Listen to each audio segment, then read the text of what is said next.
Good morning, Clarkston High School. I hope that you'll indulge me while I take a few moments to address the resignation of Dr. Rod Rock. Last week, Dr. Rock came forward to inform our school board about a relationship that he had with a former CHS student, which went from friendly communication to what he described as inappropriate in nature. There's been much discussion about this on social media and throughout the community. What was the extent of the relationship? When did it begin? How long did it last? I'm not sure any of this matters for our purposes. What does matter is that he took responsibility for his actions and he resigned. He betrayed our trust. He betrayed your trust and our community's trust. A person in a position of power and authority cannot engage in behavior that calls into question the moral and ethical qualities they need to exhibit and uphold in their position. Dr. Rock did a disservice to those he promised to protect and to a great school district he was chosen to lead. Make no mistake, regardless of what happened between these two was an inappropriate relationship. If you can't understand that now, you will when you lead people or you have your first child. Very quickly, the district took action to right this wrong.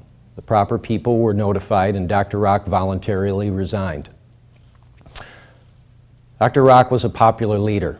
He was very visible in the community. He had his true passion for education, and he helped make it possible for a lot of great things to happen in our district. But I'll tell you all something. Our district was great before he got here, and it'll be great after he's gone.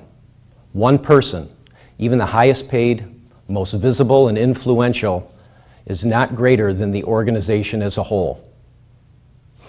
I also ask that you keep in mind the former student who's involved.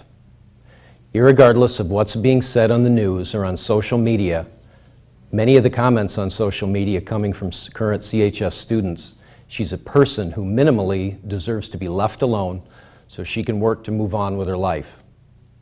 Hopefully, if you look at it through this lens prior to passing judgment, you can take a moment to pause and think before you speak, or don't speak at all. My goal for the school is to get back to work, create a sense of normalcy. We live in a great community.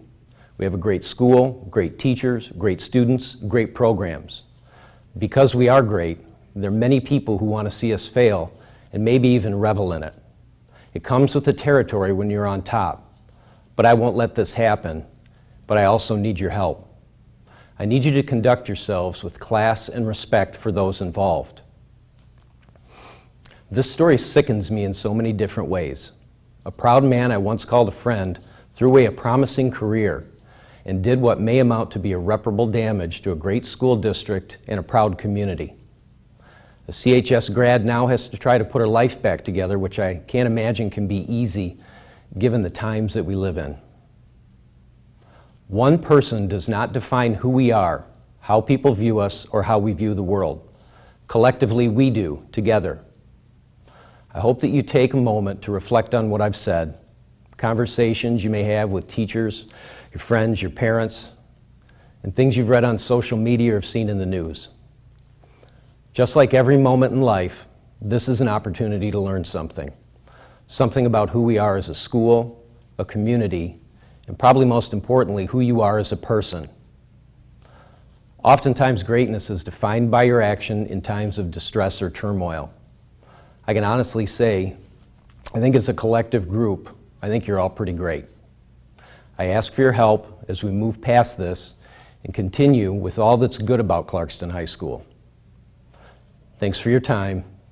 Now let's get back to work.